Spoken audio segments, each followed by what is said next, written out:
Halfway down the San Juan River, I cut my arm on a rock, and before I got off the river, clear pus was oozing from the wound.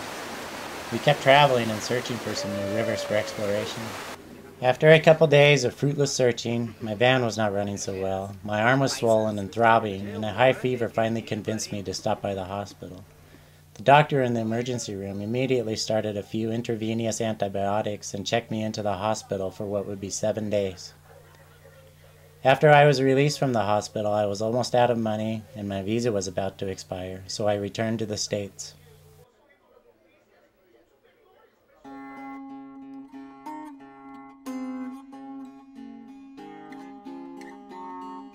During the winter of 2008, I returned to Colombia, and myself, a French-born kayaker from the Basque Country, and a few Colombian kayakers loaded my van and paddled some of the best rivers in Colombia. But just before the road trip, my video camera was stolen.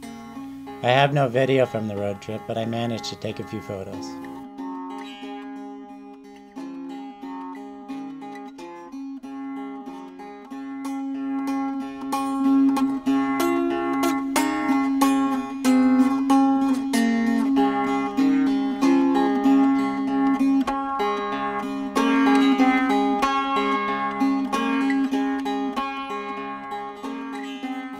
After several weeks of some of the best paddling I've ever done, the group parted ways, my van ran out of oil, I ran out of time and money, my visa had long since expired, and it was time for me to go home. The body of the van came to rest in a small Colombian pueblo called Asusacon.